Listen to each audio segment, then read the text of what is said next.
College की पढ़ाई पूरी होने के बाद नेमा अपने पैतृक गांव वापस आ गया और खेतीबाड़ी का काम करने लगा। नेमा अपना काम करता और बीच बीच में जब भी उसको समय मिलता तो रील्स देखने लग जाता। उसे रील्स देखने का बहुत शौक था। जैसे ही वो रील्स देखता तो दादाजी उसको आवाज़ लगाते, नेमा हुक्का भर कर ले आ। तो नेमा हुक्का भरने चला जाता, फिर कुछ काम करता, फिर रील्स देखने लगता। फिर दादाजी आवाज़ लगाते, नेमा हुक्का भर के ले आ। ऐसा दिन में करीब 20 से 30 बार होता कि जब दादाजी उसे हुक्का भरने के लिए कहते। तो नेमा बड़ा परेशान हो गया कि मैं जब भी रील्स चलाने लगता हूँ तो दादाजी बोलते हैं कि हुक्का भर कर ले आ। इसी बीच दादाजी को सांस लेने में दिक्कत हुई और उन्हें नेमा डॉक्टर के पास लेकर गया। डॉक्टर ने बोला कि आप हुक्का बंद कर दीजिए, इससे आपको सांस में थोड़ी आसानी रहेगी, और कुछ दवाइयाँ दादाजी को दे दी। नेमा अपने दादाजी को समझाते हुए बोलता है कि अब तो आप हुक्का छोड़ दीजिए, अब तो डॉक्टर ने भी बोल दिया। तो दादाजी बोलते हैं, मुझे हुक्के की आदत नहीं है, मैं तो ऐसे ही छोड़ दूंगा, मैं बस शौक के लिए पीता हूँ। मैं तुम्हारी तरह नहीं हूँ जो सारा दिन रील्स देखता रहता हो, जिसे रील्स की आदत हो। तो नेमा बोलता है कि मैं भी शौक के लिए देखता हूँ रील्स, मुझे भी कोई आदत नहीं है। तो दादाजी बोलते हैं, अगर आदत नहीं है तो तुम रील्स देखना छोड़ दो।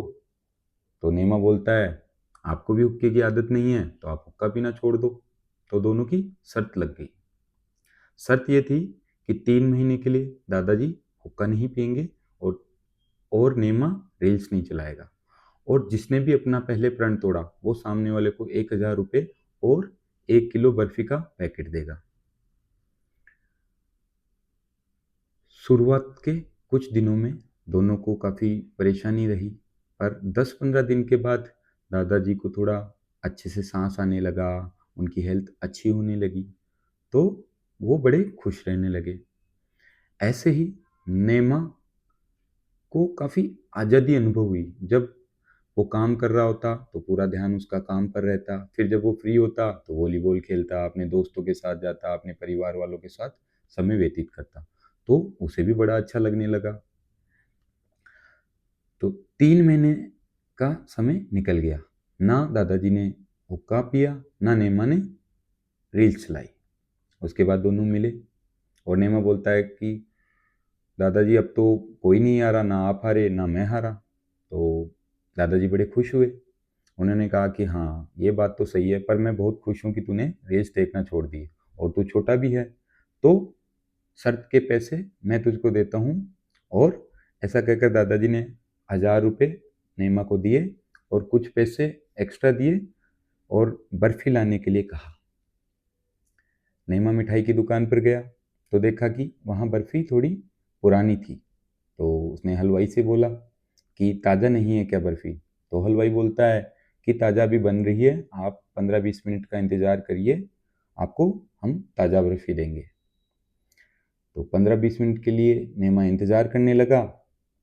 इस बीच उसने सोचा कि अब क्या करे, तो वो अपना फ़ोन निकाल कर रील्स चलाने लगा। थोड़ी देर बाद बर्फी बन गई और नेमा बर्फी लेकर घर आ गया। घर आकर जैसे ही वो बर्फी खाने के लिए पैकेट खोलने लगा, तभी दादाजी बोलते हैं, बर्फी बाद में खाना, पहले मेरे लिए हुक्का भरकर लेकर आ। नमस्कार दोस्तों, मेरा नाम डॉक्टर जगदीश वरान है और मेरे YouTube चैनल डॉक्टर कथाकार पर आपका स्वागत है। उम्मीद है आपको मेरी ये कहानी पसंद आई होगी। मिलते हैं अगली बार एक नई कहानी के साथ। धन्यवाद।